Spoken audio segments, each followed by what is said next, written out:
Sometimes, as we grow older, there comes a quiet moment when simply standing up from a chair feels heavier than it used to, as if the body is whispering a truth we weren't quite ready to hear. And that whisper can stir a deep worry, wondering if strength is slipping away, wondering if the legs that once carried us through decades of living might not respond the way they once did, and wondering whether mobility will fade faster than we can protect it. But the comforting truth, the one I want you to feel gently settling into your chest, is that the body is far more responsive, far more willing to recover than fear allows us to believe, because strength in our later years does not disappear suddenly. It simply asks for different kinds of care, different rhythms, and a kinder approach to movement. And when we understand why this change happens, some of the fear softens, because what many seniors experience, slower steps, stiffer joints, a sense of unsteadiness, often comes from a gradual loss of muscle fibers, a decline in circulation, and the quiet tightening of connective tissues that thrive on gentle, consistent motion,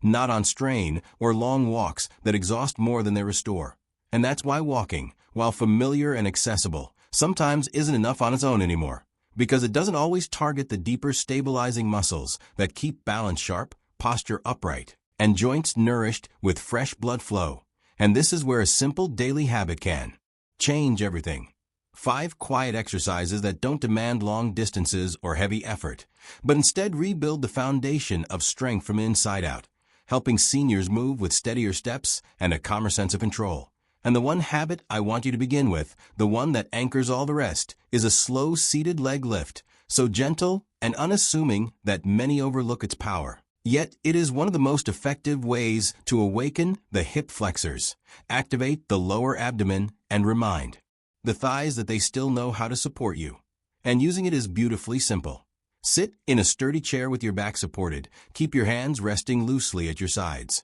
and then lift one leg as if guiding it through warm water, slow enough that you feel the muscles engage without strain, holding for just 2 soft breaths before lowering it again, then switching to the other leg, repeating this quiet rhythm for 2 or 3 minutes each day. Because the key is not intensity, but presence, allowing the body to move gently yet deliberately, giving each muscle a chance to wake up in its own time. And within a week or 2, many people begin to notice small, hopeful changes, not dramatic, not sudden, but meaningful. Rising from a chair feels smoother, walking across the room demands less effort, and even the simple act of standing still feels more balanced, as though the legs are remembering an old language they once spoke fluently.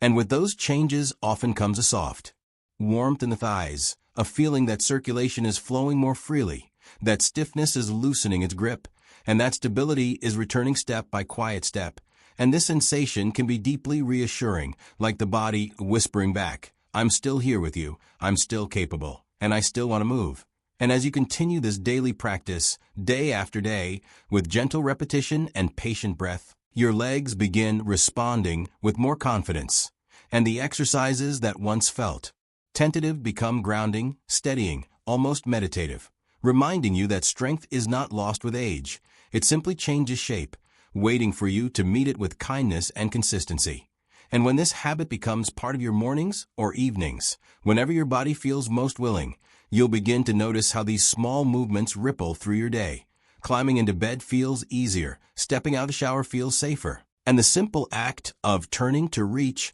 for something no longer pulls at your balance. And in these moments, you may find a surprising sense of gratitude rising, not only for the improvement itself, but for the awareness that your body still listens, still responds, still heals when given the chance. And as you breathe through each repetition, letting the motion become familiar and soothing, a quiet confidence begins to grow, the kind that reminds you that you are not powerless in the face of aging, that there are still choices you can make each day that support your independence, your mobility, and your peace of mind. And if you ever feel discouraged, or if a day arrives when stiffness settles in a little deeper, return to this gentle movement, because repetition is not just for the body, but for the spirit, reinforcing again and again that progress is possible, that strength is rebuildable, that the path to better mobility is not built on force, but on patience. And when you finish each session, pause for a moment, place a hand on your knee, or